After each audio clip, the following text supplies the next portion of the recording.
আসসালামু আলাইকুম সবাইকে। দেশ এবং দেশের বাহিরে আপনারা যারা আছেন সবাইকে মাহে রমজানের শুভেচ্ছা। রমজান আমাদের মাঝে প্রত্যেক বছর আসে আত্মশুদ্ধির উপলক্ষ নিয়ে।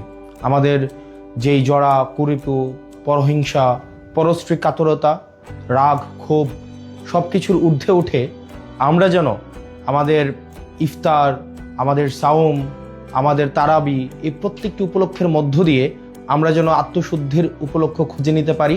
আল্লাহ আমাদের সেই তৌফিক দান করুক এবং সবাই যেন আমরা এই পরিশুদ্ধির মধ্য দিয়ে আমরা যেতে পারি এবং আমরা তাকওয়া অর্জন করতে পারি।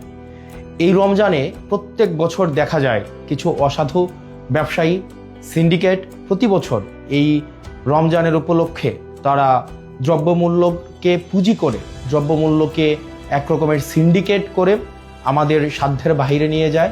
আমাদের জনগণের যেই সাধ্যমূল্যের বাহিরে এই আমাদের নিত্য প্রয়োজনীয় যে বিষয়গুলো রয়েছে, ছোলা, মুড়ি, তেল এবং নিত্য প্রয়োজনীয় যে বিষয়গুলো রয়েছে, তেল, গ্যাস, এই প্রত্যেকটি বিষয়কে দেখা যায় সিন্ডিকেট করে সাধারণ জনগণের সাধ্যের বাহিরে নিয়ে যায়।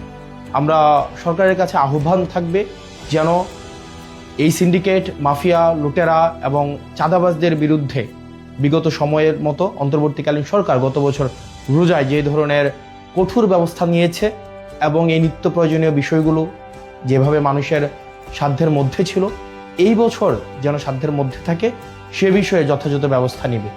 একই সাথে এই রমজানে আমাদের দেখা যায় প্রত্যেক বছর বিদ্যুতের যেই ঘাটতিটা ঘটে সেটা আমরা গত বছর দেখতে পাইনি। আমরা প্রত্যাশা থাকবে প্রত্যেকটা মুসলিম যেন এই রমজানে তার ইবাদত ভালোভাবে করতে পারে, নির্বিঘ্নে করতে পারে।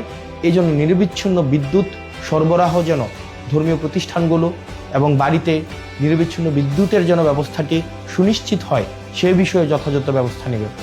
আপনারা দেশে এবং বিদেশে যারা আছেন এই রমজান উপলক্ষে আমাদের মধ্যে যেই ধরনের নেতিবাচক বিষয়গুলো রয়েছে সেগুলো অতিক্রম করে বাংলাদেশের জন্য, প্রত্যেকটি মানুষের জন্য আমরা যেন ইতিবাচকতার বার্তা নিয়ে আসতে পারি। আল্লাহ আমাদের সেই তৌফিক দান করুক। সবাই ভালো থাকেন, সুস্থ থাকেন।